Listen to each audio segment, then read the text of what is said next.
je suis rentré, je me suis dit, waouh, attends, tu es payé pour rassembler des gens qui se connaissent pas, pour qu'ils sortent de leur zone de confort, qu'ils rencontrent des gens nouveaux, qu'ils sortent des sentiers battus, qu'ils pètent un peu leurs barrières, les œillères de vas-y, je connais pas la personne donc je vais pas y aller. Au contraire, je sentais que c'était une aventure où je voulais que les gens que tu connais pas, vas-y, t'as pas le même background social, tu viens pas, t'as pas le même âge, t'as pas le même truc, vas-y, fais péter un peu les barrières. Et j'ai senti ce truc là et dans ma ville en plus de cœur, go. En fait, et c'est parti comme ça. Donc en fait, pendant 1 an ou 2, j'ai commencé à donner un premier cours, un deuxième cours, faire des week-ends d'audace à Cabourg, etc. Ça s'est appelé Libre comme Max parce que je trouvais que moi je veux me sentir un peu libre. Libre, ça veut dire libre de faire ce que tu veux, libre de pas être dicté par le regard de l'autre, libre d'écouter ce qu'il y a vraiment au fond de toi, libre de faire un truc contre vents et marées, même si on dit que c'est un peu con ou que ça va pas marcher.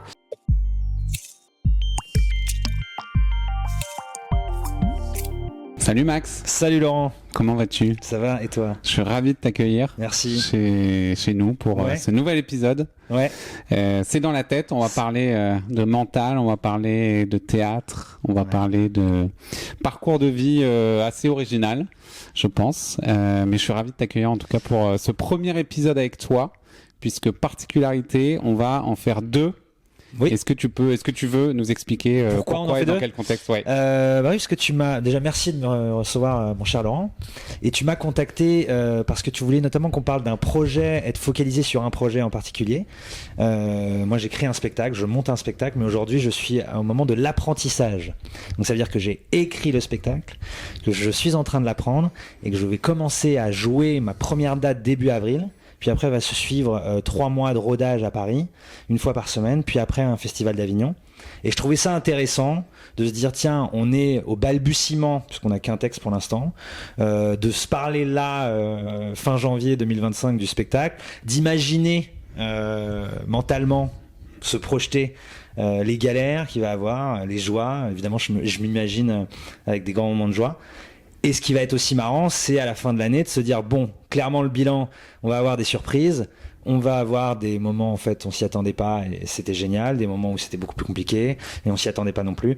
Bref, je pense que ça peut être une bonne aussi morale d'histoire, de se dire qu'on peut tout anticiper, on peut tout visionner, mais aussi à des moments, des aléas, tu peux pas les... Donc je trouvais ça cool d'avoir un avant et un après. Parce que peut-être que j'ai pas aussi énormément de choses à te dire sinon avant, mais si on va trouver. Mais c'est hyper intéressant. Je fais un peu le parallèle avec le sport, et tu vois, un marathon que tu prépares, et ben c'est un peu ça. Tu peux te préparer autant que tu veux physiquement et mentalement. Le jour J, surtout sur des formats un peu marathon ou plus longs, qui sont quand même compliqués, difficiles. Et ben t'es jamais à l'abri d'une défaillance ou au contraire d'un jour avec, et donc tu vas surperformer. Donc et je trouvais ça sympa que tu m'invites aussi pour autre chose que... Alors, au début, je pensais que tu m'as invité pour le sport. Je me suis dit, j'étais très flatté. Bien sûr, mais quand même, on va en parler. et j'ai vite compris que non. Mais je trouve ça intéressant de partir de la sphère du sport et d'aller dans d'autres trucs. Ouais, exactement. Je pense que c'est sympa ça. On va creuser ça. Ce que je te propose, c'est de commencer par mieux te connaître, sans faire la frise chronologique, tu vois, du cours d'histoire. Donc, bac, que tu nous en racontes, 2004, voilà, mention assez bien. D'où tu viens, qui tu es, d'où tu viens, quel petit garçon t'étais, et ce qui t'a amené jusqu'à aujourd'hui. Mais peut-être commençant par ton enfance. Et... Okay. Moi, je suis parisien. Je suis du nord de Paris, je suis place de Clichy exactement, voilà.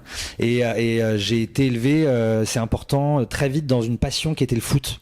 Okay. Pas par mon père ou ma mère, mais j'ai une révélation à 6 ans, 7 ans, devant OM Milan AC, le 26 mai 93. Et en fait, j'ai halluciné. Vraiment, je me souviens très bien, j'étais dans la chambre de ma sœur et j'ai vu ce match et je voyais les Marseillais pleurer. Et je me suis dit, tiens, c'est fou ce truc qui donne de l'émotion. Et ça, c'est pas anodin avec tout ce qu'il y a derrière, bien je pense, et tout. Ça donne, je vois les gars pleurer comme des dingues. Et donc, je me dis, c'est quoi ce truc de fou? C'est du foot. Ça a l'air dingue. Donc, en septembre, je m'inscris dans un club de foot. Et là, j'ai 7 ans. Et ça part de là. Donc, en fait, jusqu'à 16, 17, 18 ans. Après, j'étais peut-être pas, j'étais bon, donc ça allait bien, mais j'étais pas une star non plus. Ouais. Et j'avais envie de faire d'autres choses. Donc, j'ai petit à petit arrêté. Mais, j'ai été élevé dans le sport, dans le foot, dans l'endurance, dans le jogging déjà tôt. Ouais. Alors non pas que j'essaye de faire des parallèles avec ce dont tu parles, mais c'est important pour moi. Ouais. Le foot m'a tu vois, je pensais même pas que je pouvais parler de ça en plus directement, mais en fait le foot m'a forgé. Ouais. C'est un truc super important pour moi. Ok. Je faisais 3 entraînements par semaine, je jouais au foot Ok. le dimanche. Il y a de la compétition, il y a des coups que tu prends, il y a des remises en question, il y a des grands moments de joie, des grands moments de faiblesse, des moments où tu te dis bon bah ok tu vas flancher et tu vas arrêter, des moments où tu résistes un peu. Et est-ce que tu te souviens à l'époque au-delà de l'entraînement physique, ça, de t'être dit, alors t'étais un jeune garçon, mais tu vois, d'avoir des phases où en effet tu t'auto-encourageais, tu vois, des phases déjà mentales à l'époque. Ouais, j'en ai une j'en ai une. C'est moi j'étais dans un bon club de Paris qui s'appelait le Red Star de banlieue parisienne.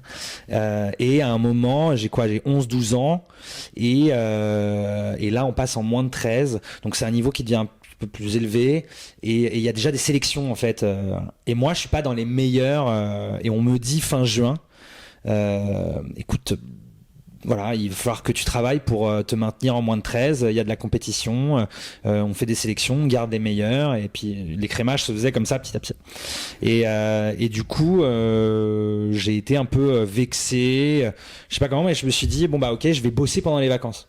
Ok. Et vraiment, je pars en vacances avec ma mère et là, je commence à faire des gammes de foot, des jongles. Il y a un mur dans un jardin, là, on part en vacances dans un parking et je fais des contrôles, passe, extérieur, intérieur. Je fais que ça.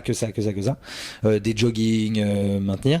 Et donc, en fin août, la pré-rentrée se fait avec tous les jeunes. Et en fait, ça se passe hyper bien.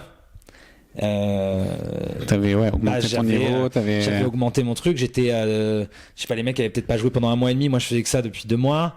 Donc il y a eu un gap hallucinant et en fait après ce truc là m'a donné confiance, donc je me suis maintenu dans les bonnes équipes et après j'ai continué comme ça au Red Star.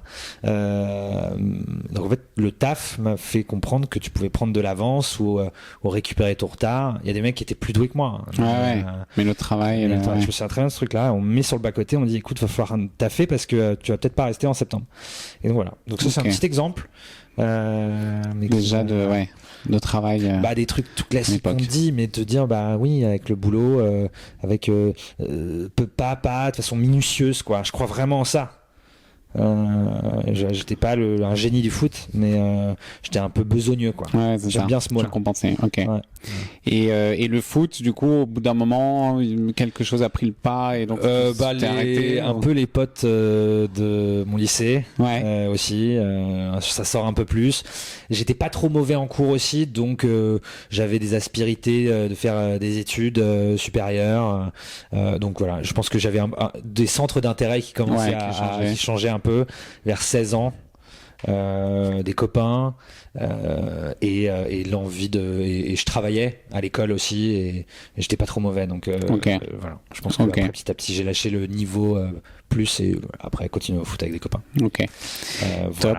Et du coup, côté donc là lycée, t'arrives bientôt au bac. Est-ce qu'il y a des loisirs, des passions, en tout cas des goûts que tu pressens qui viennent et qui vont te forger justement sur le très futur. Vite, il y a l'envie de faire de la scène, envie de faire marrer, envie de jouer, envie de créer des émotions. Alors créer des émotions à l'époque, j'ai pas ça, mais juste envie de faire rire. Quoi. Tu vois, dans notre lycée, on avait des trucs des bourses au talent, ce qu'on appelle des bourses au talent. Tu montais sur très très classique de collège-lycée, et ça j'adorais ça, les organiser, monter sur scène. J'en avais fait un sketch des inconnus avec des copains. Voilà, j'étais fasciné moi quand j'étais jeune par Ali Kaku et les inconnus. C'est deux types de gens qui me fascinaient. Ils faisaient rire, ils remplissaient des salles et ils faisaient rire des gens avec des personnages en couleur. C'est peu fascinant. Je pense que je comprenais pas tout ce qu'ils disaient.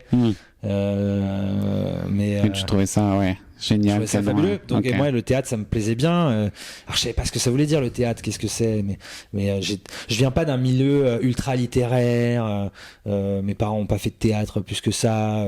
Je suis pas d'une famille d'artistes. Voilà, mais c'est juste que ça me faisait marrer. Et voilà. Donc, j'ai fait ça. Je faisais des petits stages de théâtre. J'aimais bien faire mes copains et je montais sur scène au lycée. Mais ça s'arrêtait là. Et puis après, j'ai eu mon bac. Et là, pour le coup, j'ai un peu abandonné. Je pense que j'ai un peu refoulé mon envie de scène. Ouais. Parce que j'avais un peu peur. La peur a été là. Ok. La peur de cette inconnue folle, de t'entends que tu vas bouffer des pâtes toute ta vie. Ouais. Non, pas la peur de la peur du futur et de la stabilité du métier, de me dire c'est méga éphémère, faut de la chance. Je faisais des études plutôt correctes, donc allons-y. Après c'est pas antinomique, c'est pas parce que tu fais ça que voilà. Donc je suis allé au bout, j'ai fait un bac +5, mais là-dessus j'ai un peu mis de côté ces envies-là. Ok. Ces rêves-là pendant mes études, jusqu'à 23, 24 ans. Et tu faisais plus de théâtre et ça? Ok. J'avais toujours ça au fond de moi, des rêves, de la frustration déjà qui arrivait. Je pense que j'avais aussi envie de montrer des choses à un classique, à un père qui voulait que je fasse un bon métier, classique et bien. Donc voilà, là je l'oublie un peu. Et puis après je le reprends quand même quand je commence à bosser. Parce que j'ai bossé chez Orangina Schweppes en marketing sur la marque Oasis, les petits fruits qui parlent. Aventure super intéressante, 4-5 ans, belle entreprise, super personne, des jolies marques, très sympa. Donc je suis pas du tout aigri de cette période-là. Et là, est-ce que tu as repris ce côté, tu vois, la marque quand même, en effet, tu vois, tu t'es pas allé bosser chez Safran à voir des tuyaux de ça, quand on voit les pubs à la télé, il y a quand même un univers fun, décalé. Est-ce que ton caractère, le fait de vouloir entre guillemets faire marrer tes copains à l'époque du lycée, est-ce que là t'as retrouvé quand même une ambiance dans la boîte mais alors c'est pas parce que les petits fruits parlent que parce que les gens pensaient quand on bossait chez Orangina Schweppes, le mec qui fait les petits fruits en fait il est habillé en marque de bol. Et pas du tout. Non, c'était moi je voulais bosser pour des marques, des jolies marques, quand j'appelle des jolies marques qui ont un univers. Donc ça pouvait être je sais pas des marques de sport, typiquement Nike, Adidas, Puma, c'est des belles marques, Oasis c'est des belles marques. Il y avait, enfin je sais pas, j'avais un univers de marques, il y avait plein d'univers des marques de kitesurf, de surf, Rip Curl, Quicksilver. C'était des marques qui me faisaient un peu rêver ça. Et je suis arrivé pas par hasard parce que j'ai vu une annonce sur Orangina Schweppes et je suis allé fouiner, j'ai cherché, j'ai postulé, j'ai fait un stage et après j'ai été pris. Mais en tout cas il y avait un univers sympa d'entreprise, il y avait des marques qui étaient cool, c'était sérieux mais c'était jeune, c'était dynamique. Et c'était à cette époque-là, c'est ce que j'aimais. Et puis ils étaient assez, alors peut-être qu'on y reviendra, mais assez audacieux justement dans les prises de parole de communication. Et voilà, on nous poussait en fait à. Voilà, ce que j'aimais bien dans cette boîte, c'était à l'époque, ça a peut-être changé depuis. Mais c'était pas un gros marketing très tourné sur la rentabilité. Il y avait mon patron qui nous disait il faut que les marques soient belles. Donc en gros ça cramait un peu de thunes mais ça rendait les marques jolies, attrayantes, tu crées un joli univers et ça je trouvais ça cool et je me disais c'est sympa de travailler là-dedans quoi et pas juste te dire non faites attention parce que l'important c'est la rentabilité. Voilà, donc il y avait ce fun là-dedans quand même. Mais j'étais quand même très là quand j'ai commencé à bosser, je me suis dit que j'avais envie de faire du théâtre quand même un peu plus, donc j'ai commencé à faire du théâtre amateur un peu plus. J'ai fait des cours de théâtre en amateur toujours. J'ai rencontré des copains avec qui on a monté une troupe de théâtre, avec qui on a commencé à plus jouer. On a fait un premier festival d'Avignon. On gagnait pas notre vie ou très très peu, mais c'était pas ça qui me faisait vivre. Mais j'avais un à côté qui me prenait de plus en plus de temps. Et petit à petit, j'ai senti que j'avais envie d'un peu plus faire ça. Donc voilà comment ça un peu arrive. Je viens de tilter que j'ai oublié mon petit accessoire, ma casquette, qui est un petit peu ma marque de fabrique, qui a pas mal de sens puisque c'est une casquette que je porte sur tous mes défis sportifs, qui est pas la plus intelligente, elle est très intelligente, mais qui m'apporte beaucoup d'encouragement sur les bords des chemins et des routes. Ça fait parler. Et donc mentalement, elle m'aide énormément. Les gens trouvent ça marrant, les lisent, est-ce que tu vas t'envoler? Enfin voilà, ça me. Et comment elle est arrivée dans cette aventure? Et c'est une casquette qui, j'ai travaillé pour un grand moteur de recherche américain, et c'est une casquette qu'on nous offre. Lorsqu'on arrive dans cette boîte. Parce qu'elle signifie quelque chose? Parce que non, les couleurs en fait les couleurs de la boîte et c'est pour marquer ton entrée, tu vois, et dire voilà, t'es un nouveau bienvenue parmi nous quoi. Mais voilà. Donc tu leur fais de la pub un petit peu indirectement. Toutes les routes du monde. Exactement. Ok. Voilà. Du coup, Oui. tu en étais donc chez Orangina Schweppes, Oasis, tu reprends des cours de théâtre et Ouais. tu commences à sentir que tu as un appel à peut-être quelque chose d'autre. Est-ce que c'était l'appel de l'entrepreneuriat? Est-ce que c'était vraiment l'appel de la scène et du théâtre? Est-ce que c'est un... Non, il y a l'appel de plusieurs trucs. Il y a l'appel du tu t'écoutes et tu te dis, tu commences à avoir moins de sens dans ce que tu fais, Ouais. voilà, c'est comme ça, et c'est pas dû à la boîte ou ni rien. Et puis j'ai 28 ans à cette époque-là, donc j'ai fait 4 ans, 5 ans dans un monde professionnel classique, et là je me dis je sens que j'ai de plus envie de faire autre chose, Ok. créer des choses. L'entrepreneuriat, je sais pas. Après, moi, j'ai monté beaucoup d'entreprises dans ma tête. Ouais. Et il y en a pas eu 1000, donc l'envie d'ailleurs, l'envie de faire autre chose. Donc là, en fait, je suis avec une femme à l'époque qui a été mutée à Dubaï, et donc elle m'a dit tu veux venir avec moi. J'ai dit ok. Ok. Donc j'y suis allé, et sans savoir ce qui allait se passer.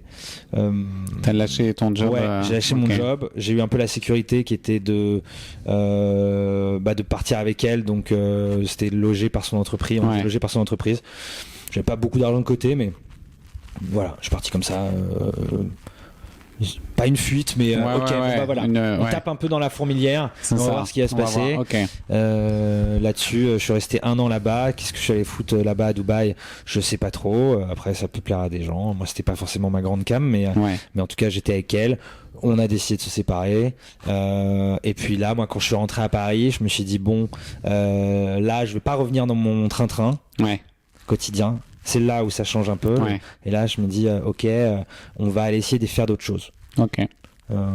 C'est juste ça. Sans avoir d'idée très précise au début. Quand même, quand je suis allé à Dubaï, la première chose que j'ai faite le 2 janvier 2015, c'est j'ai tapé théâtre Dubaï. Okay. C'était pas la place to be du théâtre, mais j'ai bossé, j'ai accompagné quelqu'un qui importait des spectacles français pour le Middle East, qui avait créé une troupe de théâtre pour Abu Dhabi et Dubaï, et voilà. Et moi je l'accompagnais, j'étais pas payé ou très peu, mais je l'accompagnais là-dedans. Donc déjà je mets un petit pied là-dedans.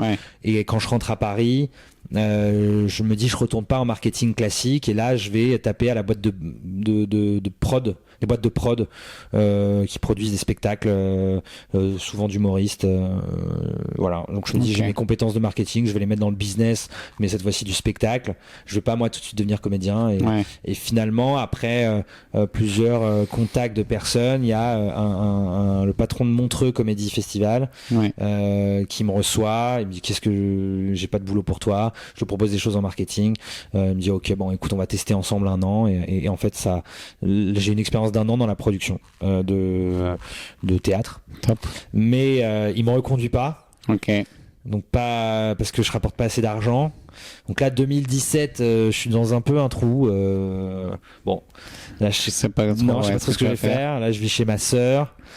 J'ai pas de travail, sans faire Cosette ni rien. Mais, donc en fait je me dis bon bah il y a plus qu'un. Qu'est-ce que je fais quoi, voilà. Et là, il y a 2 choses. Il y a la première chose, je rencontre une entreprise qui s'appelle Switch Collectif, qui n'existe plus aujourd'hui, mais qui a été une grande entreprise pour moi. 2 femmes magnifiques qui ont créé cette entreprise, qui aide des gens à changer de vie, à redonner du sens à leur vie professionnelle. Donc ça peut être des switches radicaux du marketing à la scène, ou ça peut être des switches moins radicaux d'un service à un autre dans une entreprise, ou voilà. Mais en tout cas redonner du sens à sa vie professionnelle. Donc pardon, il y avait un truc qui était très important pour moi. J'ai toujours admiré les gens qui changeaient de vie. Ça, c'était très important pour moi. Très vite. Je pense qu'il y a aussi une notion de pas envie d'être enfermé, dire que je pars pour 40 piges quelque part. Je sais que la première fois que j'ai signé mon CDI, le seul CDI que j'ai signé chez Orangina, quand j'ai posé mon stylo, j'ai eu vraiment un vertige plus qu'une grande joie. Je l'ai senti, ça. Et du coup, Switch Collective qui aide les gens à redonner du sens à leur vie pro, ça m'a ça m'a parlé. Donc beaucoup de gens, j'ai rencontré beaucoup de gens qui avaient changé de vie, comme ça, qui avaient eu peur de changer de vie, mais qui doutaient aussi énormément. Hein. Tu vois, moi, ça fait partie de la vie, au contraire, de douter. Et voilà, donc moi j'ai fait la formation Switch Collective, donc c'était très court à l'époque, c'était au balbutiement, c'était en 2016-2017, et à côté elles m'ont dit bah tiens, est-ce que ça te dirait de donner des cours d'improvisation? Ok. Donc ça, on va peut-être y revenir. J'ai créé une entreprise d'improvisation. Et à côté, là, ça a été un vrai changement aussi. J'avais pas d'argent, donc je suis devenu serveur dans des restos. Ok. Et ça, c'est un truc important, et c'est un truc de mental qui est important. Ouais. Parce que je me dis, ok, j'aime bien cette notion de repartir à zéro. Et je me dis, bon bah, ok, je vais faire reset de ma vie d'avant. Je vais pas rechercher les trucs dans le marketing. C'est un bagage que j'ai pour moi, mais je vais repartir à zéro. Et donc pour moi, repartir à zéro, j'ai plus d'argent. Mais il faut trouver un truc, faut que je paye mon loyer, quoi. J'avais pas des charges énormes, mais j'étais célibataire, pas d'enfant, mais donc je suis allé frapper à la porte de resto à côté de chez moi, et j'ai commencé à bosser dans des restos j'ai fait ça pendant 2 ans, tout en développement. Donc une entreprise s'appelle Libre comme Max. Qui est une entreprise d'improvisation et qui aide les gens à susciter leur audace au quotidien grâce à des techniques d'improvisation et de théâtre. Ok. Voilà. Comment l'idée vraiment, tu vois, de la boîte t'est venue? Est-ce que ça a été un cheminement, tu vois, une réflexion, et tu t'es dit, bah en fait, ouais, je veux faire moi-même mon programme et aider les gens à être plus audacieux, etc. Ouais. Et deuxième question, après, c'est ce Libre comme Max que tu racontes, tu vois, ce nom, d'où il vient quand même. Non, la première, c'est en gros quand je continue pas avec Montreux, j'ai à un moment une sensation de me dire, ok, j'ai plus envie de dépendre de quelqu'un. Ouais. Je veux plus que mon destin soit dépendant de quelqu'un. J'ai envie de... Voilà. C'est même pas une question d'être propre patron ou pas. J'ai plus envie qu'on me dicte, me dire je suis rattaché à ça, faire un peu de politique, bien me faire voir d'un gars. C'est moi qui dois décider. Donc ça, c'est la première chose. C'est ça ta question? Ouais, c'est ça. Ok. Comment? Voilà, donc ça vient de là. Et le cheminement, voilà, j'avais fait beaucoup d'entreprises dans ma tête. J'avais fait beaucoup de business models. J'avais acheté les nuls pour les business models pour les nuls et tout. Ouais, je suis pas un fonceur dans la vie. Ouais. À la base. Ok. J'ai pas ça en moi, quoi. Je suis pas quelqu'un qui avance et tout très vite, fort. Il se pose pas de questions, il voit après. Moi, le regard de l'autre qui a toujours été méga important pour moi à une époque. Maintenant, je travaille sur moi, mais voilà, ça n'a pas été évident. Donc, je travaille sur moi et tout. On peut revenir aussi là-dessus. Ça, c'est aussi du mental. Bien sûr. Et voilà. Mais je me suis dit, en revanche, c'est la seule donc j'avais monté beaucoup d'entreprises, mais dans ma tête. Donc, en gros, au bout d'un mois et mois et demi, j'étais une star de l'entrepreneuriat sur un mois. Hein. Là, les gars, je dégainais de l'idée. Mais après, au début, on me prenait au sérieux. Puis à la fin, on me disait, vas-y, Maxime, c'est quoi encore ta nouvelle idée là, cette fois-ci? Allez, on est en mois d'avril. Ils ont des laveries qui font Wi-Fi et c'est des boîtes de nuit. C'est pas con ça comme idée. Donc voilà, ça c'était pas. Voilà. Et en fait, Libre comme Max, ce qui a été intéressant, c'est que ça a été l'inverse. C'est que c'est un truc que j'ai d'abord fait. Ouais. J'ai pris du plaisir à donner des cours d'impro. J'avais jamais vraiment donné de cours d'impro. Moi, en revanche, on m'avait proposé de faire des cours d'impro parce qu'on savait que je faisais du théâtre amateur.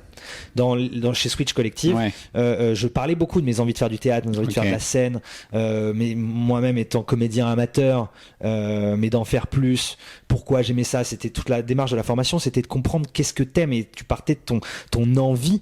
Et de cette envie, tu faisais quelque chose. Et donc, je parlais que de ça. Donc, à un moment, les filles, les fondatrices m'ont dit, mais est-ce que tu veux pas donner des cours d'impro, de théâtre et d'impro? Et on pense que les cours d'impro, ça peut être super bénéfique pour oser y aller, accepter l'incertitude. Et là, on reviendra à ta deuxième question, qu'est-ce qui est Libre comme Max? Mais c'est un peu ça. Voilà. Donc je fais ça et je vois que je me rends compte, je prends vachement de plaisir. Ça me fait du bien et ça fait du bien aux gens. Et donc, en fait, je vois des gens qui se rassemblent. Tu vois, petite anecdote, je le fais un peu comme ça, fait de briques et de broc, et au bout de 6 mois je donne 6 cours d'impro, et à la fin d'un cours dans leur boîte Switch Collective, je dis, moi je passe des vacances à Cabourg en Normandie, je leur dis, je fais des week-ends à Cabourg, si vous voulez, je peux organiser un week-end à Cabourg. Et là il y a 5-6 personnes qui me disent oui, banco. Moi je dis ok, je savais pas du tout qu'il allait dire oui. Donc finalement je vais à Cabourg, je commence à rencontrer des hôteliers, des lieux pour trouver des endroits pour donner les cours d'impro, des choses à faire dans la rue pour susciter l'audace, etc. Et les gens s'éclatent et je rentre et ils m'ont payé, j'ai gagné quoi, 400 €, pas fou mais déjà ça. Et je suis rentré, je me suis dit waouh, attends, tu es payé pour rassembler des gens qui se connaissent pas, pour qu'ils sortent de leur zone de confort, qu'ils rencontrent des gens nouveaux, qu'ils sortent des sentiers battus, qu'ils pètent un peu leurs barrières, les œillères de vas-y, je connais pas la personne donc je vais pas y aller. Au contraire, je sentais que c'était une aventure où je voulais que les gens que tu connais pas, vas-y, t'as pas le même background social, tu viens pas, t'as pas le même âge, t'as pas le même truc, vas-y, fais péter un peu les barrières. Et j'ai senti ce truc-là et dans ma ville en plus de cœur, donc je me suis dit vas-y, go. En fait, et c'est parti comme ça. Donc en fait, pendant 1 an ou 2, j'ai commencé à donner un premier cours, un deuxième cours, faire des week-ends d'audace à Cabourg, etc. Ça s'est appelé Libre comme Max parce que je trouvais que moi je veux me sentir un peu libre. Libre, ça veut dire libre de faire ce que tu veux, libre de pas être dicté par le regard de l'autre, libre d'écouter ce qu'il y a vraiment au fond de toi, libre de faire un truc contre vents et marées, même si on dit que c'est un peu con ou que ça va pas marcher. Libre d'être toi, oser être soi, audace, ça vient de là. Et donc c'est pour ça que j'ai appelé Libre comme Max, et une petite référence à la chanson d'Hervé Crissini, Il est libre Max. Bien sûr. Et voilà, donc en fait, ce que j'ai appris là-dedans, c'est que c'est en faisant qu'on développe un truc. Là où avant, j'étais vraiment... j'avais fait toutes mes colonnes, tous mes tableaux Excel, etc. pour lancer ma laverie disco. Et finalement, c'est le seul... J'ai créé qu'une petite entreprise, mais c'est parce que je l'ai d'abord fait. J'ai mis 3 ans avant d'avoir un site internet. Avant, j'étais que par mail.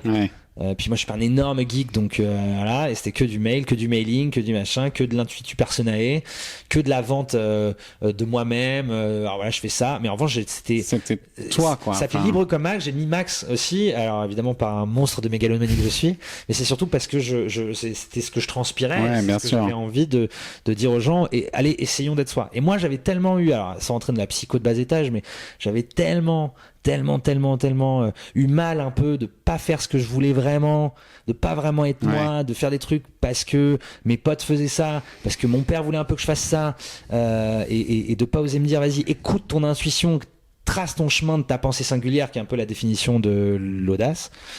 Eh bien, finalement, c'est pour ça que je l'ai appelé comme ça, et c'est pour ça que j'ai fait ça. Et l'art théâtral et l'improvisation surtout m'a aidé, m'a appris et aide, j'espère, les gens.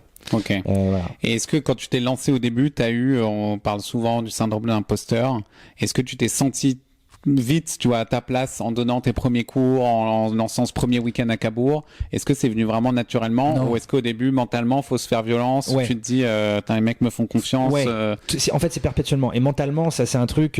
Moi, je sais que dans ma vie, il y a toujours une voix, il y a plusieurs voix dans ma tête. Et perpétuellement, tu donnes un cours d'impro, tu dis, les gars, ils vont me gauler.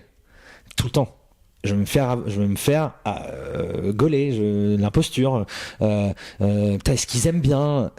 Et tu mixes tout le temps entre il y a des gens devant toi, et il faut se dire ok, la personne elle aime bien, ça se passe bien, il aime là, et l'autre, mais même là, c'est-à-dire que là dans ma tête je suis avec toi, je te parle, et en même temps il y a un gars qui me dit est-ce qu'il aime bien, est-ce que ça sert son propos, est-ce que c'est pas une espèce de moi je fous, le gars il raconte rien. Non mais tu vois, je veux dire. Il y a toujours moi j'ai vraiment dans ma tête une autre personne qui me dit ok, est-ce que c'est bien, est-ce qu'ils aiment bien, est-ce que je suis légitime, ce qui est un peu fatigant, mais en même temps c'est ce qui permet de te parler et de te dire ok, d'avancer, d'être plus fort et d'avancer. Donc là-dessus évidemment que je me sentais complètement imposteur. J'avais jamais donné de cours d'impro de ma vie, j'ai lu des bouquins pour ça. Moi-même j'avais fait de l'improvisation, mais puis après c'est petit à petit en faisant, en s'adaptant toujours, en ajustant perpétuellement. Hyper intéressant. Tu côtoies, du coup, tu vois des gens, beaucoup, des particuliers à qui tu donnes des cours d'impro. Est-ce que, le côté entreprise, que tu interviens maintenant aussi dans les entreprises, ça, dès le début, assez vite, tu l'as fait, ou est-ce que non, ça a d'abord été des particuliers, des week-ends à Cabourg. D'abord, au début, c'était plutôt du fun. Je pense que, et puis j'avais aussi j'avais une ADN que je voulais développer, que c'était, j'appelle toujours ça un truc un peu décomplexé, avec de la dérision et de l'autodérision. Donc moi déjà il fallait que je me foute pas mal de ma tronche, et aussi que ça soit fun. Donc, voilà, l'ADN de ces week-ends notamment, c'était du rassemblement, des gens qui se connaissent pas, qui se retrouvent sur un quai de gare à Cabourg, et paf, en avant, on y va, on va voir en 48 heures et tout. Déjà je leur disais c'est fou quand même de faire ça, quoi. Faut y aller quand même, c'est flippant. Donc ils le faisaient, et ensuite les entreprises sont arrivées après.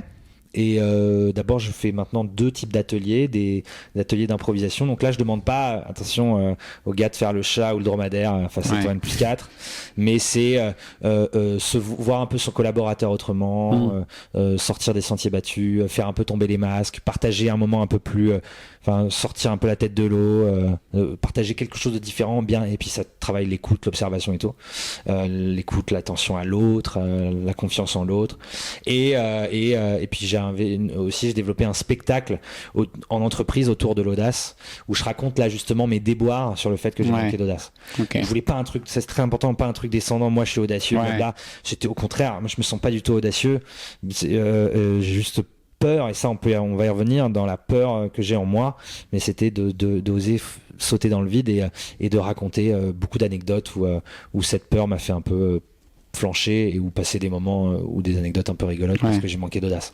C'est ce que je raconte dans les boîtes. Je pense que ça fait marrer, ça fait plaisir, et puis et voilà, c'est arrivé petit à petit les entreprises aussi.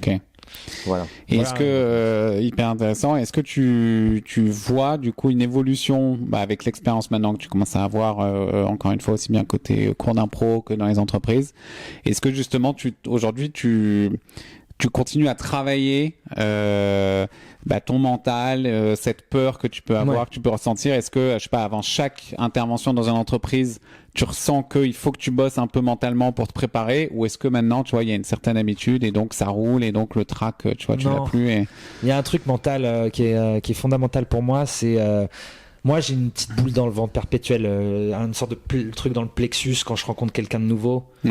En fait, je me rends compte que je suis pas à l'aise avec beaucoup de gens. Il faut vraiment bien les connaître, et sinon j'ai toujours une appréhension quand je connais pas quelqu'un. Mais ça peut être un rendez-vous, ça peut être un dîner entre copains, ça peut être un truc quand je fais de la scène, ça peut être une intervention en entreprise. Il y a ce truc-là. Et dans ma tête, je saute dans le vide. Et j'y vais, et j'essaye de me forcer à y aller. Concrètement, dans les entreprises, je demande toujours d'arriver un quart d'heure avant. Là, t'as 20 personnes, 30 personnes, 40 personnes. Moi, je zone avec les gens. Je commence à un peu parler. Ils savent pas qui je suis. Ils disent c'est qui ce gars. Souvent, les gens savent pas qu'on va faire de l'impro. Donc, là, je commence à apprendre les prénoms. Hop. Moi, je fais ça. Moi je fais ça juste parce que ça me désangoisse, et que je saute dans la piscine à ce moment-là. Donc quand j'arrive et que je fais comment ça se passe un atelier, t'as 20 personnes, alors comment ça va ici là, je sens que moi je suis chaud, ça fait un quart d'heure que je suis en train de taffer, mais ça fait un quart d'heure que je suis sauté dans la piscine. Donc les gens ils peuvent se dire, le gars putain il est à l'aise, il est à 2000 à l'heure, il retourne un groupe et tout. Parce que tu dois tenir un groupe de 20, un groupe de 100, parfois 200, tu vois, t'as un micro et tu fais des trucs là. Mais ça, en fait, la peur, elle est toujours là, l'appréhension, elle est toujours là, le saut dans le vide est toujours là, le petit mal dans le ventre, le plexus solaire, le plexus là, il est tout le temps là. Donc, ce saut dans le vide de 1, 2, 3, on y va, il est tout le temps là. Donc en fait c'est pas forcément un truc pas négatif, mais c'est pas méga positif, c'est ce que je dis, parce que c'est des petits trucs violents, tu te fais... mais c'est peut-être, ça n'engage que ma personnalité. Il y a des gens qui vont se dire pan, on y va. Moi je suis un ancien gars froussard. C'est pas une posture, c'est Froussard. Ce que je raconte dans le spectacle sur l'audace là, c'est Froussard, un petit garçon dans les jupons d'une mère, qui a colonie de vacances, qui s'est enfui des colonies de vacances. Je raconte ça, mais l'enfance elle est là aussi. Club Mickey à Cabourg, j'ai sauté en plein vol des milliards de fois parce que j'avais peur de rencontrer d'autres petits garçons, et j'étais toujours hyper admiratif des garçons ou des filles qui étaient méga à l'aise, et tac tac tac, et mes darons franchement trop relou, j'ai envie de lâcher. Moi j'attendais qu'une chose, c'est qu'on vienne me chercher. Et ça, ce truc-là, il est profondément en moi. Et donc, quand je suis face à des groupes, j'ai 1, 2, 3, on y va. Et en revanche, quand j'y vais, je ferme les yeux, j'y vais mais j'ai peur, de Josiane Balasco dans Les Bronzés de fond du ski, et ça me parle vachement. Et est-ce que tu as développé, je sais pas, des petites techniques? Ce que tu racontes, moi j'imagine ça souvent avec une sorte de thermostat où tu as besoin, en effet, tu vois, ou un petit escalier, plutôt que d'essayer de monter la grande marche en arrivant sur la scène devant les 200. Toi, tes petites marches, c'est en effet d'être dans la salle, de sentir l'ambiance, de voir les gens. D'arriver plus tôt. d'arriver plus tôt, d'être ultra concentré, de pas être trop sûr de soi. Ouais. Et à chaque fois, c'est là-dessus. Moi, il m'est déjà arrivé. Mon spectacle, je le fais normal en entreprise, donc je le fais. C'est l'après-midi. C'est drôle, c'est sympa, mais il y a quand même des notions sérieuses. Et une fois, j'ai fait ça dans une boîte. Ça avait super bien marché. C'était la première fois que je le faisais. Et il y a un des mecs m'a dit, bah tiens, viens, je fais un séminaire pour d'autres gens de la boîte. Okay. Viens, etc. Et là, j'ai une suffisance. Ouais. Une suffisance, et puis il me dit ouais, ce sera à 22h et tout. Je fais ok, très bien. Alors que normalement je dois maintenant aujourd'hui c'est à quelle heure, c'est quand, il y a combien de personnes, la salle elle est faite comment, le micro va être comment, comme si je démarrais pour la première fois ce truc là. Et ça a été un four extraordinaire. Les gens étaient complètement bourrés, j'ai perdu pied, je me suis vu en fait Ok. Un bide pharaonique. Et ça, je sais pas si tu t'en souviens, mais sur le coup, alors, je sais pas combien de temps ça a duré, mais comment ça a duré 1h15 et j'ai fait 45 minutes. Ok. Et tu vois, mentalement, comment parce que j'imagine qu'en effet, tu te dis là dans ta tête, hein, c'est une cata, là, tout en faisant le truc. Au bout de 2 minutes, en fait là c'est le spectacle, c'est pas l'atelier sur l'audace, c'est pas l'atelier d'impro, c'est le spectacle. Donc là au bout de 2 minutes, mais ça arrive à tous les gens qui font de la scène. Bien sûr. Là au bout de 2 minutes, je sais que c'est mort. Au bout de 2 minutes, je sais que je n'arrive à rien happer du tout. Je croise des regards de gars qui me disent gars ça va être long. C'est vraiment quelqu'un qui est ivre mort qui passe, qui dit vas-y continue ton show. Au fond il y a des mecs qui sont en train de, je comprends qu'ils sont en train de regarder un match de foot sur un petit téléphone et qui disent vas-y continue, fais péter les blagues, vas-y. Clairement ils sont sur PSG Real de Madrid, ils explosent de rire à un moment. Et ils explosent de joie. Je leur dis deuxième but, ouais c'est ça, deuxième but. Et ils continuent pas, catastrophe. Okay. Et du coup, bah là, tu te muscles ton intellect encore une fois. Et tu dis, allez, vas-y, on serre les dents. Tu vas pas te barrer. Ouais, c'est ça. Tu vas pas dire, les gars. Donc voilà, donc tu sais que tu vas boire le bouillon. Tu sais que ça va être une espèce d'instabilité folle. En fait, je pense que dans ce genre de truc, il y a un truc qu'il faut pas avoir, c'est de l'ego. Ouais. L'ego, c'est ça c'est, je sais pas si c'est dans tous les domaines de sport ou autre, mais dans celui-là l'ego peut être bien, mais là ce qui te fait mal c'est l'ego. Et quand tu dis ok bon bah mon ego prend un énorme coup, mais clairement dans ta tête pendant que t'es en train de le faire, je t'avais dit tout à l'heure que j'avais des gens qui me parlaient, tu me dis ok t'es pas mort, il y a pas de danger, clairement tu vas pas les revoir, c'est ça, tu vas pas les revoir les gars, hein. Même si à la fin j'ai un taxi qui est arrivé, ils m'ont fait une haie d'honneur, ils fumaient tous des clopes, j'ai dû traverser la haie d'honneur vraiment en me disant allez vas-y bonne soirée, salut super, le clown, merci, salut le clown. Et vraiment, c'est vraiment ça. Et voilà. Et je me souviens tout le monde, la morale de l'histoire c'est que suffisant, j'ai été méga suffisant. Et sur le moment je me parle et je me muscle en me disant ok bon j'ai réussi à bloquer, à enlever 30 minutes quand même en me disant ok ça on va faire 45 minutes et puis on va être quand même pro en essayant de délivrer le truc. Il y a même des gens qui sont venus me voir après qui me disent ah c'était super bien. Bon, est-ce que c'était pour me faire plaisir ou pas, certainement, mais bon voilà, donc tu te parles, c'est très classique, j'invente rien, mais tu te parles. Je repense à un truc que je voulais dire tout à l'heure, sur la vision. Quand ça c'est un truc important, on me l'avait dit en off, mais je dis que je pensais à ça. Quand je bosse dans des restos, en tant que serveur à l'époque, c'est très sympa, bonne ambiance, j'ai bien aimé ce moment-là, dur en termes d'horaire et tout, mais cool. Des petits restos sympas en plus et tout. Quand je fais les toilettes à la fin, enfin les toilettes, bon tu laves les toilettes et tout. Dans ma tête, je me disais toujours.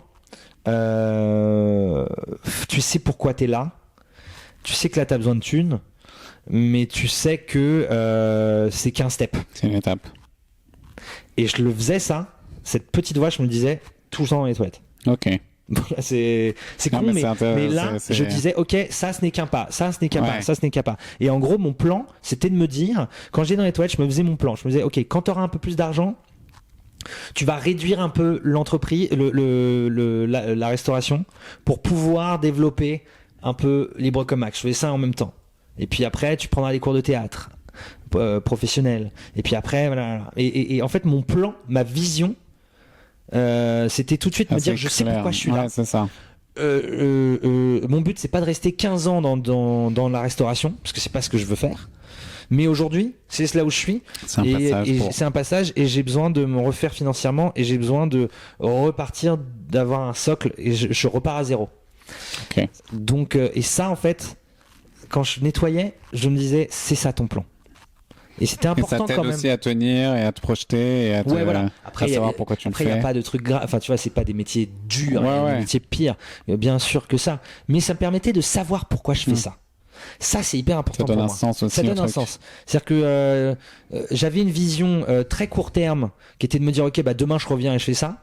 Mais j'avais quand même une vision un peu moyen terme en me disant, bon bah, il faudrait que dans 1 ou 2 ans, je faisais quand même beaucoup d'heures à la moitié pour avoir plus de temps. Et un jour après, ne plus en avoir parce que ça veut dire que j'aurai une manne financière qui me permettra de lâcher ça. Ok.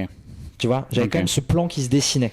Et puis, je fais le parallèle et d'ailleurs, on peut faire une petite incursion sur la course parce que je sais que tu cours. Ouais. Je vois aussi ça, tu vois, quand tu prépares une course, un marathon, un semi-marathon, bah t'as ton plan d'entraînement si tu fais ça sérieusement et t'as des séances, tu vois, qui sont dures ou sous la pluie ou autre. Et bon, moi j'ai tendance aussi à me répéter ça, à me dire, ok, aujourd'hui là c'est une séance parmi, je sais pas combien, 100 de ton plan. Ouais. Elle est dure, t'as l'impression d'être au bout de ta vie, etc. Mais garde, tu vois, l'objectif final en tête, c'est de faire, alors si t'as un objectif de chrono, tel chrono marathon. Et je trouve que pareil, comme tu dis, ça donne aussi un sens à pourquoi tu fais ça. Si tu le prends en isolé, tu te dis, mais attends, il est 8 heures, il fait nuit noire et il me pleut dessus et moi je suis en train de courir plus vite que ma vitesse tolérée. Tu vois, pourquoi tu fais ça? Et en fait, je trouve que ça met un sens. Et là, ce que tu dis, et ça, j'ai l'impression que c'est un truc hyper important, c'est d'avoir ce double truc, cette double vision. C'est-à-dire que si t'es au jour le jour et que t'as pas une sorte de vision à long terme, bah t'as pas trop de sens, quoi. C'est-à-dire que tous les jours, t'es un mouton, quoi. Et boum, tu fais ton truc, et boum, tu fais ton truc, et boum, tu fais ton truc. Et voilà. Et tu te dis, mais pourquoi t'avances? Pourquoi tu fais ça? Pourquoi tu fais ça, quoi? Pourquoi je me lève à 5h du matin, j'imagine, dans le froid, pour aller courir? Pourquoi t'apprends des textes où tu t'en mets dans le crâne et je sais pas, où tu prends trop de temps. Moi, je sais qu'en ce moment, pour mon spectacle, par exemple, je prends beaucoup de temps. Je n'ai aucune rentrée d'argent. Par exemple. Et pourquoi tu fais ça? Pourquoi tu prends autant de temps sur une ligne d'un texte? Et c'est fou. Mais à l'inverse, t'as quand même une vision à moyen terme de te dire, ouais, mais tu sais pourquoi tu le fais, parce qu'il y a ça en perspective, il y a ça, même si c'est pas ça que tu vas toucher, mais au moins t'as ce but là. Et à l'inverse, et à côté, si t'as pas les petits pas, c'est insurmontable. Ouais, exactement. La montagne est trop grande. Exactement. C'est impossible. Et Switch Collective, encore une fois, je fais de la pub pour cette boîte qui n'existe plus, mais vraiment m'a appris beaucoup de choses. Et les fameux petits pas, ça, si j'ai appris ça, là où avant moi j'étais très dans ce que faisaient les autres, je suis très admiratif et on se connaît un peu et je sais que t'es comme ça et j'admire beaucoup ta capacité à être comme ça, très sincèrement, d'être très besogneux, de faire un peu d'artisan dans son coin, tu vois. Et après de faire et tout machin. Et ça, je trouve ça, c'est une qualité énorme. Et Switch m'a appris ces petits pas-là. Là où moi avant, j'étais vachement, peut-être un peu dans le paraître, peut-être un peu trop dans le résultat de eux. Donc en fait, ça crée, t'es envieux. Je pense, sans faire des trucs sur les réseaux sociaux et faire des digressions folles, mais je pense que quelqu'un, par exemple, j'ai regardé beaucoup de TED Talk. Ouais. Qui est très bien, très inspirant, c'est cool.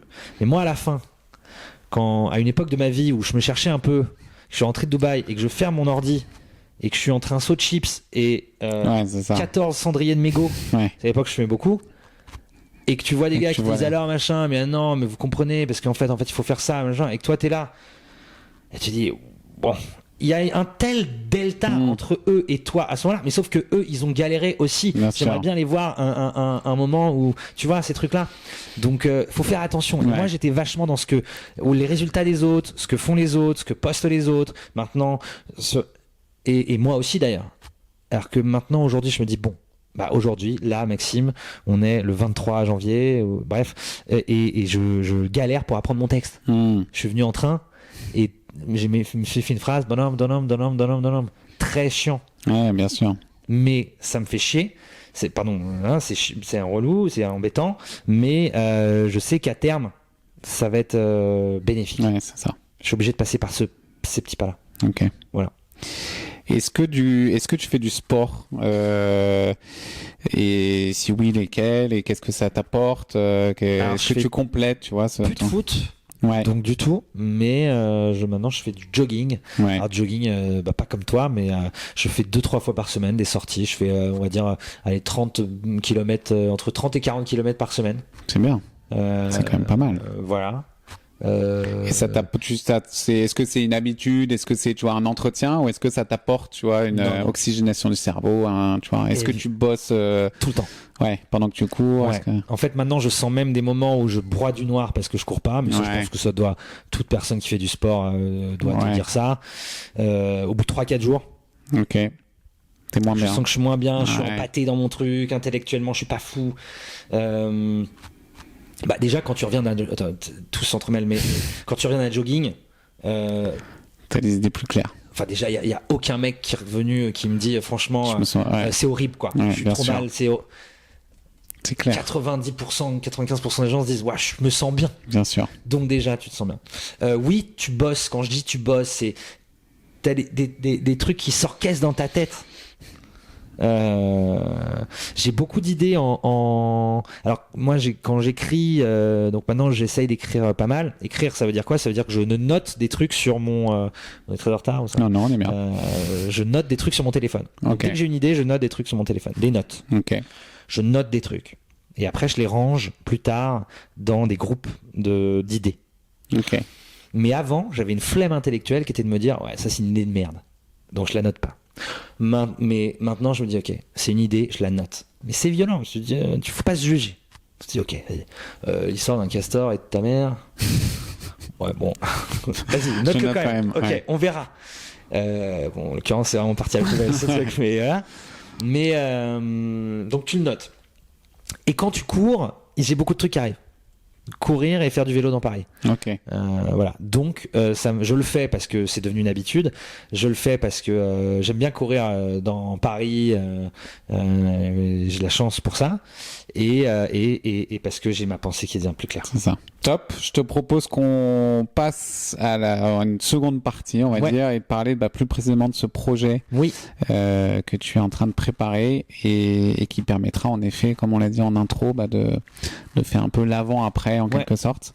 Est-ce que tu peux nous dire peut-être en préambule comment est-ce que tu mûris ce projet depuis longtemps et puis qu'est-ce que c'est exactement, tu vois, ce que tu comptes sortir donc alors moi depuis on va dire après en même temps que Libre comme Max, j'ai fait une école de théâtre. Donc tous les matins avec des gens qui étaient pour la plupart plus jeunes que moi. Donc j'ai appris plein de choses au cours Raymond Aquaviva.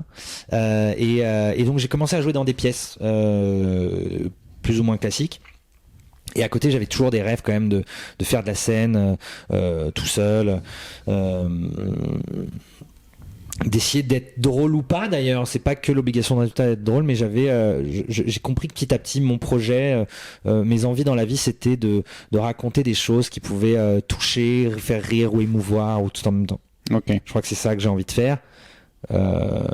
Et un petit aparté, mais ce que je trouve fabuleux, c'est que j'ai mis beaucoup de temps à vraiment savoir ce que je veux faire, et peut-être encore aujourd'hui ça va encore évoluer. Et ça c'est important de l'avoir en tête pour je sais pas, des gens qui écoutent et qui se diraient j'ai un tel âge. On peut pas, c'est vraiment pas le propos peut-être du podcast. Si, c'est hyper intéressant. Je vraiment et parfois je me suis mis des bâtons dans mes propres roues en me disant mais non, t'es trop vieux, tu viens pas de là. Il y a vraiment pas d'âge, ça j'en suis intimement convaincu.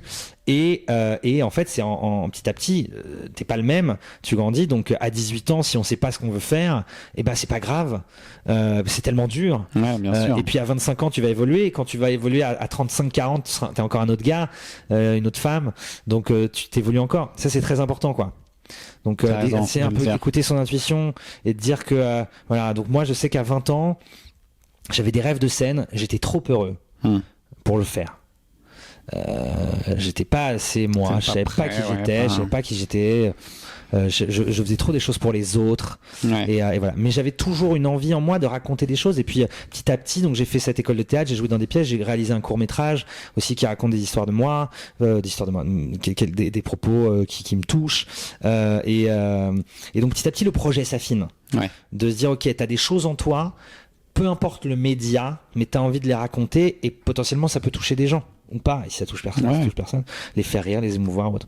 Et voilà. Et donc en fait, depuis 1 an, depuis 2 ans, je me suis attelé à écrire vraiment tout ce que je pense, toutes les réflexions, tous les trucs qui viennent dans ma tête, plus ou moins drôles ou pas, à commencer à essayer de les ranger par thème. Voilà. Et depuis début 2024. On va dire depuis mars-avril, je me suis mis à écrire. Donc c'est-à-dire écrire d'abord, j'ai rangé ma chambre vraiment avec tous les thèmes. Donc très vite en fait, il y a une trame qui est arrivée que je savais un peu.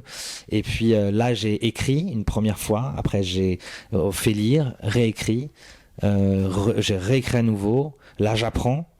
Et je vais commencer en avril à le jouer et forcément ça va bouger. Ça va être ça va être des moments de grande solitude. Ça va être des moments où je me dis tiens, ça va faire rire et ça va pas être drôle. Le moment c'est peut-être être marrant et là ça va. Des moments où les gens vont trouver ça très touchant alors que je le pensais pas. Mais voilà. Donc le projet a démarré vraiment depuis 1 an. Petite année et là maintenant j'en suis au stade de l'apprentissage et donc c'est un spectacle qui s'appelle Mesdames. Qui est appelle le one man show, stand-up, ce que tu veux. Mesdames en un mot. Mesdames en 2 mots. En 2 mots. Pardon. Non, mais du coup, c'est je veux amusant. Parler des femmes de ma vie, et les femmes de ma vie, c'est une mère, une sœur, une femme, une compagne, des amis, des amours copines, d'enfance et d'adolescence. Très important pour moi. Bien sûr. J'étais un petit enfant très amoureux et adolescent très amoureux, je crois. C'est un truc qui a toujours été très important pour moi, l'amour. Ah là, on peut couper si vous voulez tellement. Vous mettre des petits oiseaux qui passent. Mais non, mais c'est vrai. J'assume totalement maintenant ce truc-là. De me dire que je trouve ça beau et ça c'est vivifiant d'aimer quelqu'un. Donc voilà, et je parle de ça, j'ai une belle fille maintenant, je parle d'elle aussi, je parle de mon amour aujourd'hui et voilà, ma mère, ma belle-mère, une psy aussi, et un petit tacle aux hommes que je suis, et notamment au mâle alpha que j'embrasse. Voilà. Très bien, les apprécions. Ils viendront voir ton spectacle, j'espère. Mais mal alpha que je peux être aussi peut-être. Alors évidemment, quand je dis mal alpha, c'est pas péjoratif, mais c'est un petit tacle quand même aux hommes. Voilà, pour cette très bien. Voilà. Comment tu te prépares mentalement, si on revient au thème, tu vois, est-ce qu'il y a un vrai travail à faire? Moi, tu vois, venant extérieur, je t'avais même posé la question, je crois. Je sais que je serais un peu terrorisé, mais du résultat, c'est-à-dire de la réaction des gens. Mais parce que tu vois, je suis pas du tout comédien, je pense que je suis très introverti et timide, donc tu vois, je me focaliserais, j'aurais une vraie peur je joue mon truc, un peu l'expérience que tu racontes avec cette entreprise, en me disant selon les réactions, tu vois, est-ce que ça, toi qui es plus expert entre guillemets du sujet, est-ce que c'est un sujet qui te travaille ou est-ce que tu te focalises mentalement sur autre chose, sur je sais pas l'apprentissage, sur la mise en scène, sur comment tu vis mentalement l'avant, tu vois, parce qu'on est dans l'avant. C'est pour ça en fait que ça m'intéressait qu'on fasse le truc en 2 temps. Bien sûr. Je pense que cette réponse, je vais pouvoir te le dire plutôt après. Te dire là, on pourra se marrer. Là, je me suis pris un four, mon vieux. J'avais anticipé ça, mais c'est passé ça. C'est passé ça. Voilà. J'essaye juste de me dire par ma petite expérience de scène et de pièces dans lesquelles j'ai joué, des comédies aussi, que rien n'est le rire n'est pas un art, même si tu peux dire A plus B et ça va faire rire, ça dépend des publics quoi. Tu auras un public à 18h qui va être chaud, un public à 21h qui va être froid. Toi, à 18h, tu auras été chaud. Tu vas être, tu vas redescendre un peu parce que tu vas te dire putain j'ai bien marché à 18h, à 21h tu vas te prendre un four, pas parce que le public est relou et dur, c'est parce que toi t'es un petit peu plus suffisant. Ok. Je pense qu'il y a un truc de confiance. Et parfois quand t'as trop confiance, tu dis là ça a bien marché hier. Souvent par exemple au théâtre on dit que les deuxièmes sont catastrophiques. Ok. La première elle peut être bien. T'as tellement de pression. Tout n'est pas parfait, mais en fait tu donnes tout. Bien sûr. Il y a de la peur qui est là-dedans, et donc la peur peut entraîner des choses belles. Okay. Et la deuxième, tu te dis c'est bien passé, et boum. Et là, four, tu vis dans des charentaises, tu joues dans les charentaises, c'est pas bien, etc. Donc, pour répondre à ta question, mentalement, je me prépare à ce que rien ne soit comme ce que j'imagine. Ok. Mais c'est ça enlève peut-être un peu de pression aussi, du coup. J'ai pas l'impression. Non, okay. J'ai toujours la pression, mais je me dis ok, ça va être comme ça. Et j'apprends à me dire, tu vois, je vais jouer une fois par semaine, donc pendant 3 mois. Donc c'est pas énorme, mais c'est quand même ça. À me dire, et ensuite après il y aura Avignon, à me dire, il faut que j'accepte, même si j'aime bien tout contrôler, que je vais être dans du sable mouvant. Aujourd'hui, là, c'est que de l'acceptation. Quand je vais être dedans, ça va être certainement plus dur. Perte de texte. Réaction de me dire putain. Je suis où là, et je t'avoue que oui, je panique. Là en ce moment, j'apprends mon texte, je me dis et si je perds mon texte. Et si à un moment je me dis, parce que quand tu perds ton texte avec d'autres gens, le mec il te relance. Ça m'est déjà arrivé, j'ai déjà oublié mon texte, on m'a déjà oublié mon texte, c'est déjà arrivé. Et il m'a relancé, ou je l'ai relancé. Une fois, j'avais eu un gars comme ça, c'était sa deuxième, il avait remplacé quelqu'un, et à un moment, dans ses yeux, je vois que le mec me dit ciao. Et il me donne les clés de la boutique, il me dit, moi, je vais faire l'inventaire, hein. Vas-y. Et là, dans la tête, je me dis, et tout d'un coup, en fait, le poids du public, tout d'un coup, tu sens, alors que là, tu jouais avec lui, mais tu sais que c'était un public, tu jouais avec lui, et là, je sais pas, t'avais 100 personnes, et là, tout d'un coup, et là, t'as une espèce de vertige fou. Et là, dans ta tête, t'as vraiment le texte qui défile, en te disant, ok, j'en suis où? Je sais qu'il faut que je le relance là. Parce que là, il va réussir à récupérer la branche et il va y aller. Là, je suis tout seul. Donc rien qu'en t'en parlant maintenant, mon cher Laurent, je te jure que ça me fait flipper. Mais je crois que ma seule façon de l'accepter, c'est de t'y confronter. C'est un de m'y confronter, en deux pardon, et en un, c'est de l'accepter. Et là, je suis dans la phase d'acceptation. Voilà là-dessus. Est-ce que tu as des techniques, tu vois, des techniques très opérationnelles là que tu utilises, tu vois, je sais pas, de visualiser, de t'imaginer sur cette scène. Alors même si en effet c'est dur comme tu dis de savoir ce qui va se passer, mais tu vois, on dit toujours que le cerveau fait pas la différence entre ce que tu imagines et ce que tu vis. Donc est-ce que toi ça t'aide de t'imaginer avec la lumière, la scène, etc. Ou est-ce que c'est des exercices que tu fais pas? Si, vachement. Bah si, mais beaucoup, mais même pas que dans la scène.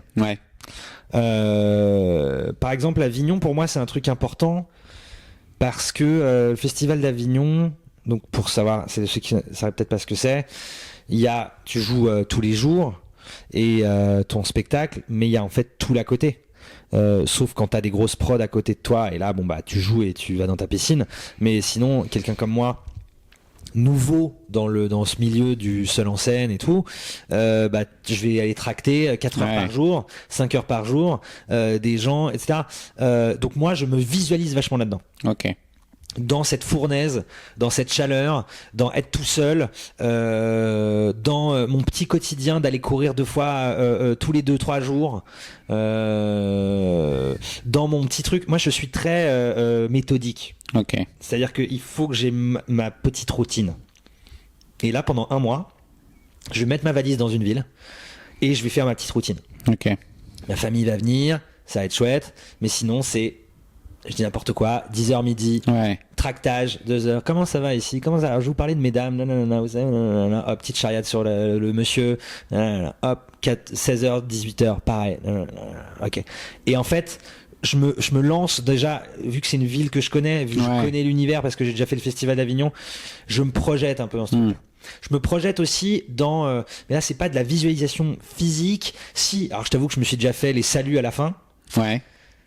Intéressant. J'ai ma musique de fin.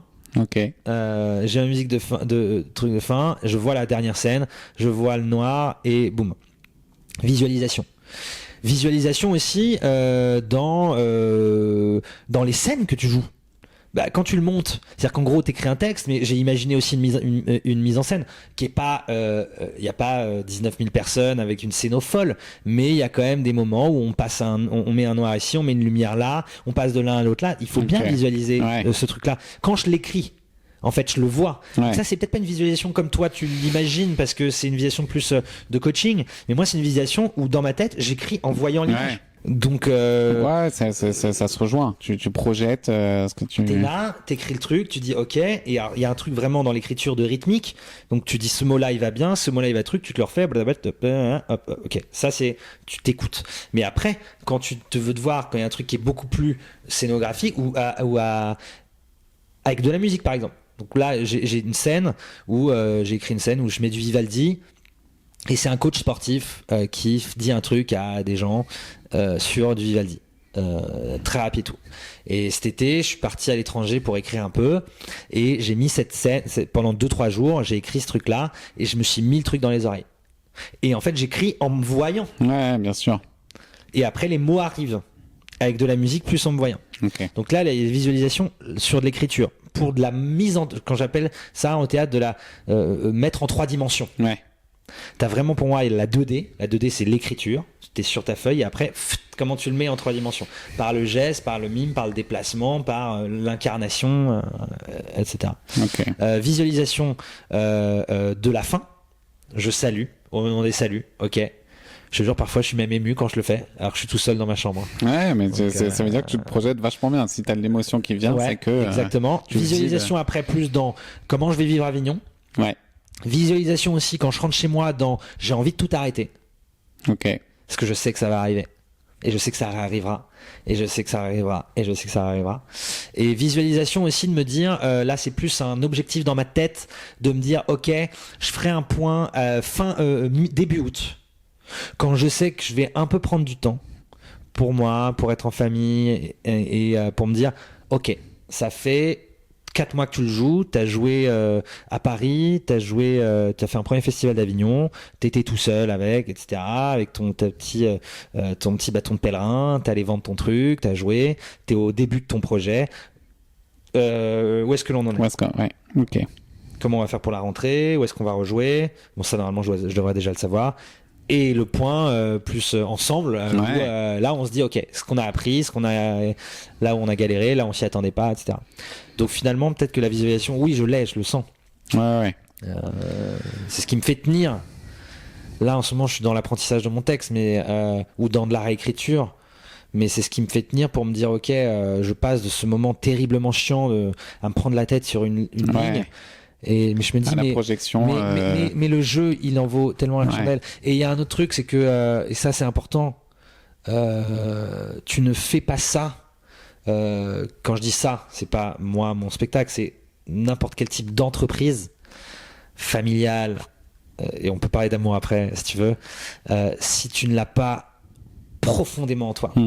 Donc si tu n'as pas un truc en toi, n'y va pas. Et en fait moi parfois dans ma vie j'ai eu des moments où j'étais pas bien, et ça m'arrivera, j'espère pas, mais hein, parce que je n'ai pas un feu en moi. J'avais pas le truc au fond de toi qui te dit ok vas-y fais ça, qui brûle. Donc en fait tu sais souvent les gens ils me disent quand j'ai changé de vie, parfois on me faisait parler sur ouais mais le changement de vie, c'est quoi ton déclic et tout, mais je dis ça n'existe pas. Déclic, ça n'existe pas. Genre à un moment, boum, tac, douche de lumière sur toi. Et non, ça n'existe pas. C'est juste qu'à un moment, j'essaye d'écouter un peu mon intuition. Et je pense que parfois tu l'as pas. Et quand on l'a, il faut y aller. Ouais, c'est ça. Et parfois on l'a pas. Il faut aussi dire ça, quoi. Accepter, dire bon bah là en ce moment, je suis un peu dans un ventre mou. Ou alors accepter aussi qu'il y a des vies et des envies qui sont très différentes. J'ai pas besoin d'avoir le feu, mais j'ai un sens dans d'autres trucs.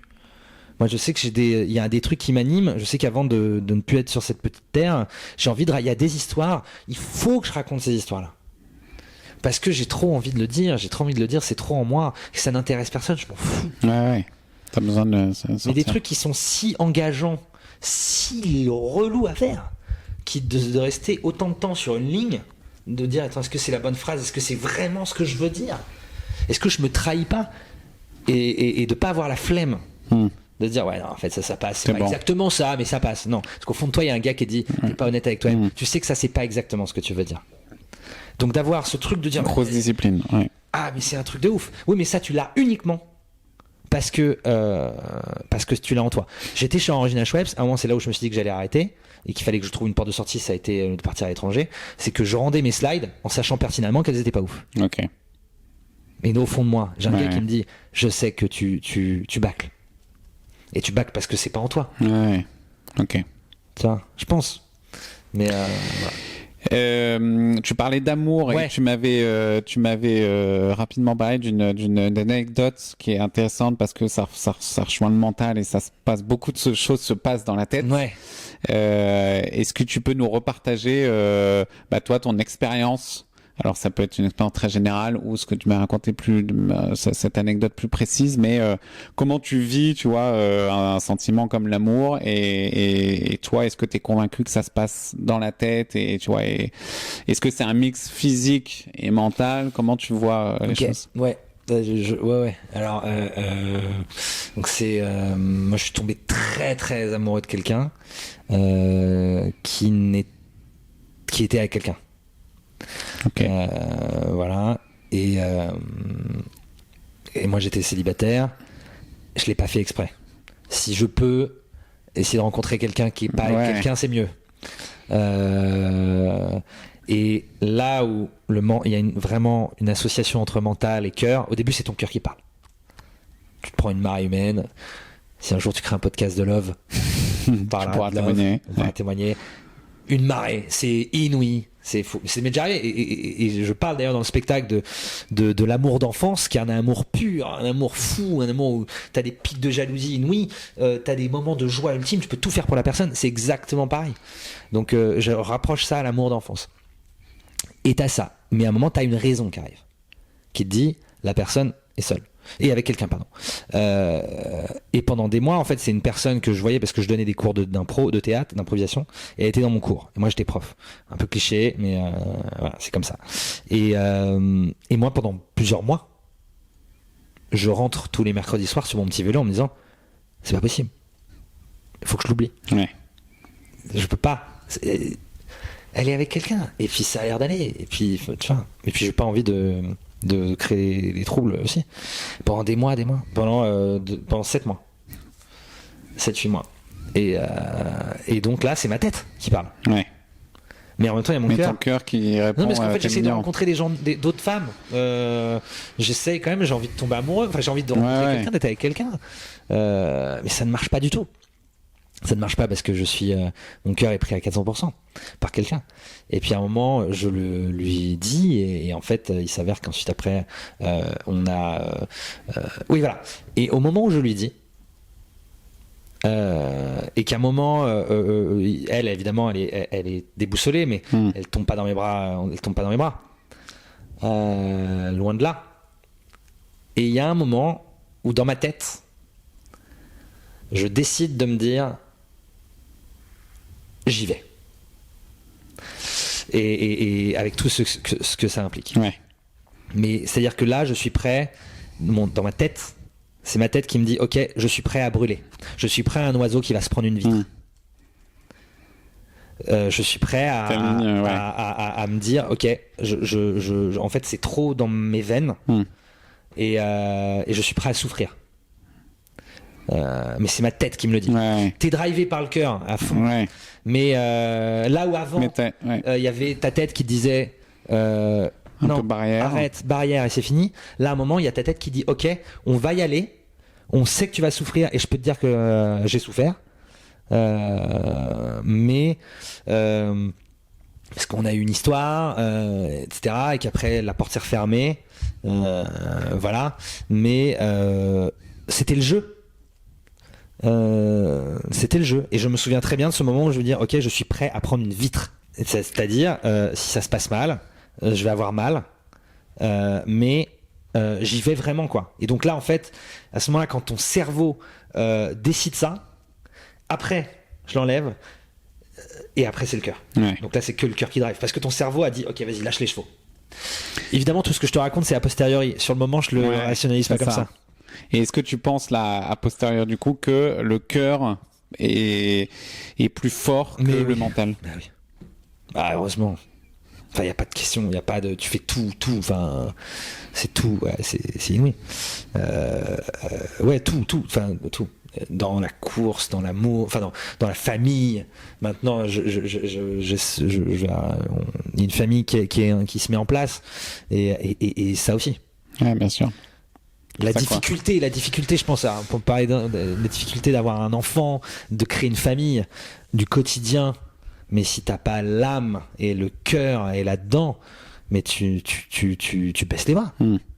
Et j'imagine que c'est pareil en course. Moi, je fais pas des courses comme toi, des courses incroyables, mais moi, je peux pas parler de course parce que j'ai pas ces trucs comme ça. Je le fais avec moi, c'est de la joie. J'ai pas ce truc de cœur autant. Mais en tout cas, et dans Mesdames, dans ce spectacle auquel je crois profondément. Et puis, s'il y a pas d'écho, il y a pas d'écho. Ça sera dur.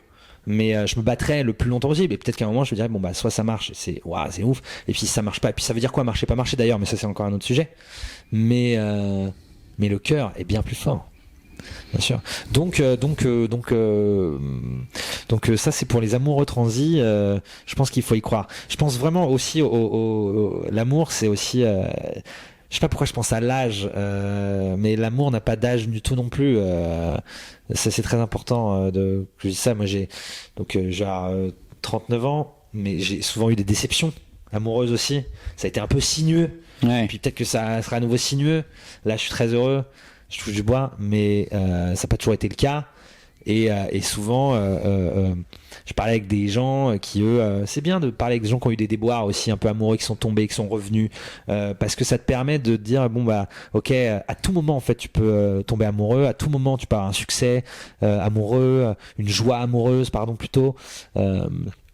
Ça n'a pas d'âge et c'est pour moi la grande différence entre le cœur et la tête, c'est que la tête il y a quand même un truc évidemment très rationalisé, très tu peux maîtriser, mais le cœur tu peux pas le maîtriser, et à n'importe quel âge tu peux rencontrer la femme de ta vie et l'homme de ta vie. Voilà. Il faudra donc qu'on reparle, on reparlera après toute cette période, après ce spectacle, après cet été, pour voir l'avant-après.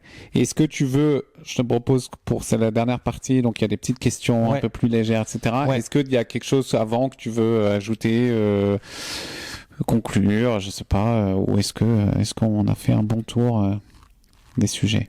Non, moi écoute, non, c'est très clair. Non, j'aime bien terminer sur ce truc sur l'âge, sur le temps. Ouais. Je trouve ça important. Moi, ça m'a souvent dézingué le cerveau. Je suis trop vieux, je vais jamais rencontrer l'amour. Je suis trop vieux pour faire de la scène. Je suis trop vieux pour reprendre des études de théâtre. Les gens qui changent de vie à un certain âge, qui repartent à zéro. C'est vrai, hein, je le pense sincèrement. Hein.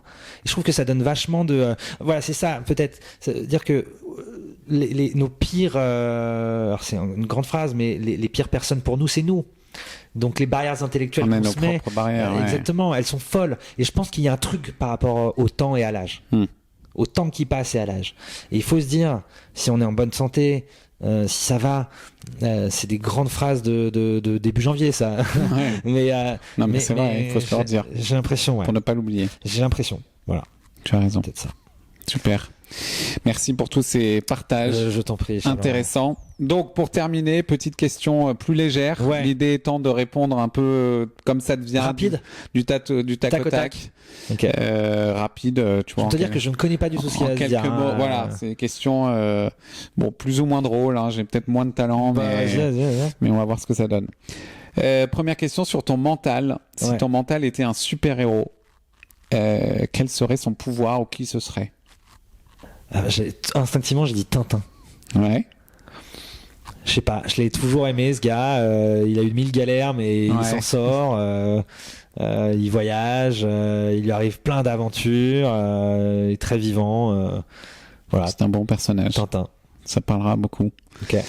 La plus grande audace que tu aies eue dans ta vie, Ce serait laquelle? Je pense que c'est celle que je viens de te citer sur l'amour. Est-ce que tu as une phrase qui te motive ou que tu te répètes à chaque fois que tu doutes avant de monter sur scène? T'en as un peu parlé, mais... Alors, c'est peut-être pas avant de monter sur scène, mais je me dis... je ne sais plus de qui c'est peut-être de Lao Tzu mais en tout cas moi c'était mon pote Fabrice d'Orangina Schweppes qui me disait ça en rigolant avec au énième degré. Il me dit avec une volonté il y a un chemin. Okay. Il m'a toujours dit ça, Monsieur Sénat, avec une volonté il y a un chemin. Et il disait en se foutant de ma gueule. Et en fait c'est ça, mais je ne sais pas qui c'est. Si l'audace avait un goût, est-ce que tu penses que ce serait plutôt chocolat noir intense ou piment ultra piquant? Chocolat noir intense. Ouais. Est-ce que tu as une routine mentale ou autre que mentale, une routine un peu improbable, un truc que tu fais avant de monter sur scène, avant une intervention en entreprise? Est-ce que tu as un tic, un toc, tu vois, un truc que tu aimes bien faire? Ouais, alors, c'est que c'est improbable. Bon, déjà je suis très traqueux. Ouais. Donc bon, il faut respirer un peu. Ouais. Et en fait non, maintenant pour de la diction, j'avais appris tout un texte de Racine par cœur. Et maintenant, je me le fais tout le temps. Excellent. Et si je le fais pas, c'est comme s'il faut toucher un truc. Ouais. Je me dis, ok, ça me permet de travailler ma diction et en même temps, ça me permet de me mettre dans le truc et ça devient un peu un truc un peu comme une patte de lapin, pardon. J'ai une noix aussi sur moi. Okay. Ouais. Très bien. Si tu pouvais inviter un personnage historique à ton spectacle que tu vas faire là, qui ce serait? Ou un personnage célèbre ou personnalité morte ou vivante? Ok. J'en ai plusieurs. Je suis très fan de Mathieu Chédid. Ouais. Je trouve c'est fabuleux artistiquement, les rassemblements. Enfin bref, je suis très fan de lui, donc j'aimerais bien. Voilà, j'aimerais bien l'inviter. En termes de personnage historique. Pour une femme, mesdames, Simone Veil, évidemment, pour ce qu'elle a fait pour toutes les femmes, pour la société. Ouais, j'aimerais bien. Quel est le pire conseil qu'on t'ait donné sur justement le mental et l'audace? On n'a qu'une vie. Ouais. On fatigue. Galvaudé. Ouais, galvaudé, ça veut dire quoi? Vas-y, fonce. Si mon père aussi m'a donné un bon conseil de merde, on était gare Lille-Flandre et il habitait à Lille et moi j'habitais à Paris. Souvent, il voyait que j'étais un ado un peu timoré. Enfin, pas timoré, mais j'étais pas timide, mais voilà quoi. Allez, il voulait un peu me secouer. Il me disait aie confiance en toi. Voilà. C'est ce que vous voulez avec cette phrase. Ouais. Moi, dis-moi où elle est la confiance et je la chope. On y va. Donc les grands trucs, j'aime pas trop. Les grandes phrases, j'aime pas trop parce que c'est absolument pas pragma. C'est absolument pas dans le faire. Ouais, bien sûr. C'est absolument pas dans le quotidien et dans le côté besogneux de je vais apprendre un texte dans un train, tu vois. Donc aie confiance en toi. Ok. Merci, cher Didier. Dernière question. Ouais. Tu te lances là donc dans un sacré spectacle, à la fois à Paris, à la fois à Avignon. Est-ce que tu penses qu'il y a plus d'audace ou plus d'inconscience? Oh, cette question est folle. Non, il y a plus d'audace, parce qu'il y a de l'audace. En tout cas, il n'y a pas d'inconscience, parce que je le fais en totale conscience. Et que je peux pas faire autrement, il faut que je le fasse. Si l'audace pour moi c'est oser être soi, et bah sur scène j'essaierai au maximum d'être moi, et chaque virgule, phrase, mot, ça viendra de mes tripes. Ouais. Qu'on aime ou qu'on n'aime pas, pour moi ça sera audacieux parce que ça viendra de moi. Donc pour moi c'est quelque chose d'audacieux parce que je crois profondément, ça vient du fin fond de moi. Voilà. Écoute, c'était super. Bah non, mais c'est super. Merci j'adore ces beaucoup. parallèles avec le sport. C'était un super pareil. Il y a plein de choses en commun, donc ça intéressera certainement beaucoup de gens. Super. Je te souhaite plein de bonnes choses pour toi aussi, les projets à venir. Plein d'autres personnes à ton podcast. On va essayer d'inviter des invités aussi inspirants que toi.